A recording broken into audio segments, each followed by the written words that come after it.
Hey everyone, my name is Tokyo, an autistic advocate and a project officer working on Activate, a project that's all about boosting autism self-advocacy. We plan to do this through the Autism Advocacy Academy, a self-advocacy school for autistic people by autistic people. In our previous video, Lyric shared information about our research, and now we're thrilled to announce that we've officially started conducting this research, and we need your help to make it a success. If you're an autistic individual between 16 and 29 years old and want to help us build the most effective and inclusive self-advocacy school possible, we want to hear from you.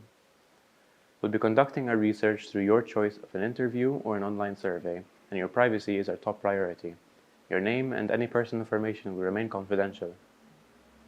You can reach us through our website or directly through our email shown on screen now. Your input is incredibly valuable.